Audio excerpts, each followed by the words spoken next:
страдающей артритом руки. Мейбл Картер.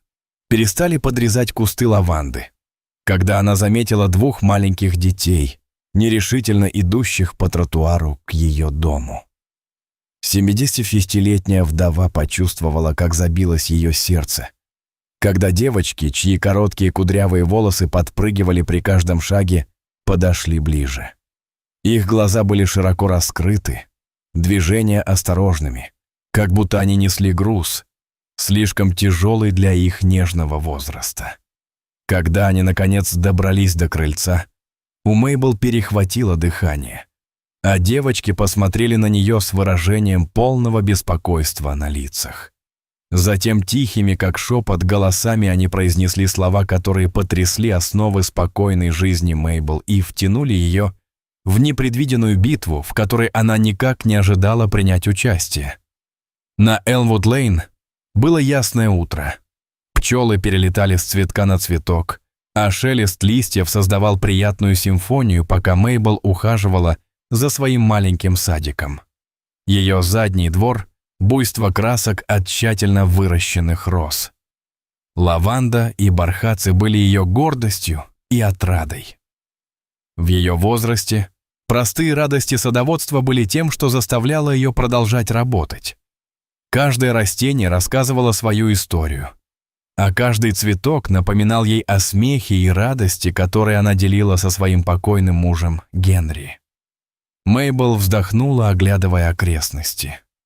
Несколько десятилетий назад улица была наполнена звуками играющих детей и болтовни соседей. Теперь многие дома пустовали. Другие были проданы молодым семьям, которые держались особняком. Мейбл скучала по чувству общности, которое когда-то отличало Элмвуд-Лейн. Ее размышления были прерваны грохотом движущегося грузовика. Мейбл выглянула из закованной ограды. Как ни странно, на подъездную дорожку к давно пустующему соседнему дому задним ходом въезжал большой грузовик. Она отложила ножницы и выпрямилась. Новые соседи? После долгих лет молчания это стало значительным событием. Возможно, они привнесут новую энергию, новую жизнь на улицу. Из грузовика вышла молодая женщина. Она была высокой и грациозной. Ее смуглая кожа сияла в лучах утреннего солнца. На ней был светло-голубой сарафан, и она осматривала территорию со смесью волнения и опасения. Позади нее спрыгнули две маленькие девочки. Их одинаковые косички развивались, когда они осматривались в новой обстановке.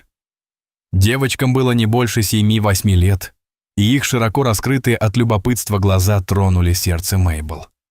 Она уже много лет не видела здесь детей. Как только Мейбл приветственно помахала рукой, из грузовика вышел мужчина. Сразу бросались в глаза его широкие плечи и властная осанка. Он потянулся, критически оглядывая окрестности. Улыбка Мейбл слегка померкла.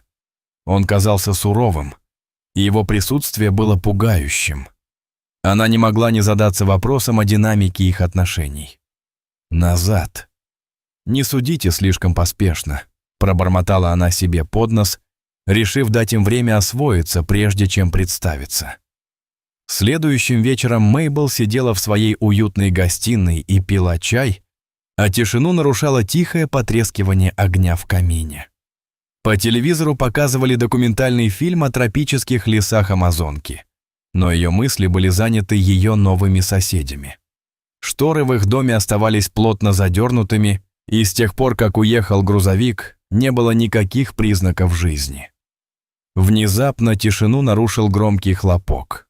Чашка Мейбл задребезжала на блюдце, она замерла, прислушиваясь.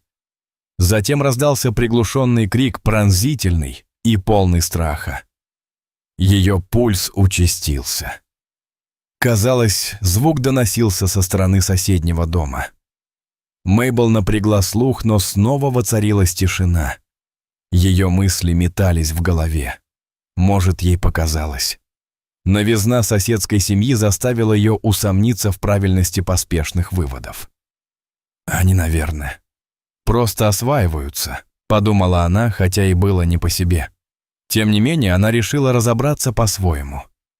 Завтра она испечет свой фирменный пирог с лимонной глазурью и нанесет им визит.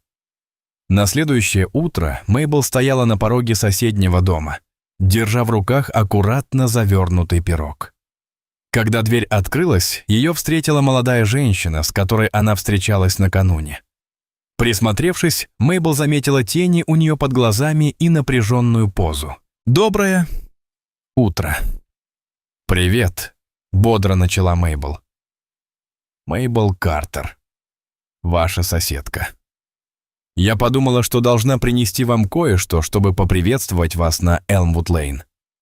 Улыбка женщины была теплой, но натянутой. «Спасибо. Мисс Картер, это очень любезно с вашей стороны. Я Лила, а это мои дочери Майя и Лейла». Лила. Прежде чем Мейбл успела ответить, появился мужчина из грузовика. Его присутствие сразу изменило атмосферу. «Кто это?» — спросил он резким тоном. Тихо сказала Лайла, наша соседка. Отойдя в сторону, она принесла нам торт. Мужчина, представившийся Грегом, взял коробку с небрежным кивком. «Спасибо», — сказал он ровным голосом. «Мы заняты распаковкой вещей, так что нам придется задержаться в гостях. Это». Он резко закрыл дверь, оставив Мейбл стоять там, ошеломленную. В тот вечер беспокойство Мейбл усилилось. Она поливала свои комнатные растения, когда заметила какое-то движение на улице. Майя и Лейла пересекали лужайку, нервно оглядываясь через плечо. Мейбл бросилась к двери и открыла ее как раз в тот момент, когда девочки достигли крыльца. «Что не так? Олени?» — мягко спросила она, опускаясь на колени, чтобы быть с ними на одном уровне. Одна из девочек украдкой огляделась, прежде чем прошептать. «Наш папа очень сердится. Он с нами не очень-то любезен». Прежде чем Мейбл успела ответить, раздался громкий голос Грега. «Майя, Лейла, немедленно вернитесь сюда». Девочки вздрогнули, их маленькие тела задрожали. «Нам очень жаль», — прошептала одна из них, прежде чем побежать обратно к своему дому. У Мейбл сжалось сердце, когда она увидела, как Грег схватил каждую девушку за руку и потащил их внутрь. Дверь захлопнулась, и снова воцарилась тишина. В голове Мейбл бушевали мысли. Она вспомнила испуганный взгляд девушки и резкий тон Грега. Ее сердце болело, но в душу закралось сомнение. Не слишком ли она остро реагирует? Было ли это просто проявлением строгого родительского воспитания? И все же в глубине души она понимала, что то, что она увидела и услышала, нельзя игнорировать. На следующее утро она подняла телефонную трубку и набрала 911. 911. «Что у вас случилось?» Голос Мейбл дрожал, когда она рассказывала о своих опасениях, сообщениях и тревожных событиях последних 2 дней. Оператор заверил ее, что полицейские будут направлены для проверки семьи. Когда прибыла полиция, Мейбл с тревогой наблюдала за происходящим из своего окна. 2 полицейских подошли к соседнему дому, в то время как 2 других подошли поговорить с ней. Она повторила свои наблюдения, подчеркнув страх девочек и агрессивное поведение Грега. «Здесь вы поступили правильно», — заверил ее один из полицейских. «Мы проведем тщательное расследование». Через окно Мейбл увидела, как полицейский постучал в дверь ее соседки. Лила ответила, сохраняя настороженную позу. Через несколько мгновений появился Грег. Его враждебность была заметна даже на расстоянии. Разговор накалился, Грег сердито жестикулировал. У Мейбл скрутило живот, когда она наблюдала за разворачивающейся напряженной сценой. Внезапно Грег бросился к Лайле, что побудило полицейских вмешаться. Через несколько мгновений они надели на него наручники. Сердце Мейбл бешено заколотилось, когда она увидела близнецов, выглядывающих из окна 2-го этажа, с бледными лицами. В течение следующих нескольких часов ситуация прояснилась.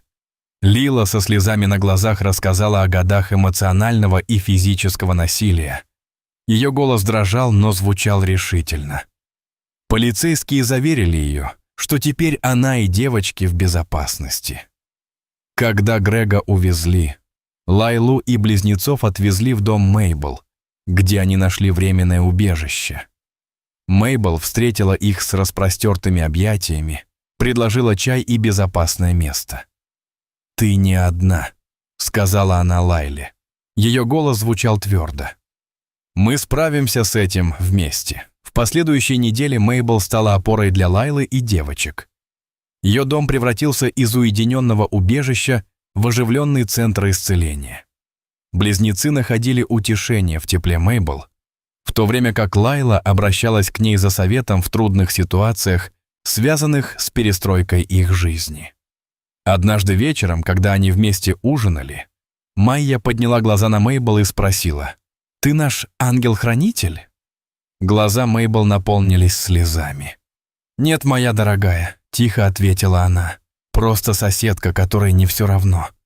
И в этот момент Мейбл поняла, что, помогая Лиле и девочкам обрести безопасность и надежду, она обрела новое чувство цели и связи в своей собственной жизни. Она обрела новое чувство цели и связи в своей собственной жизни.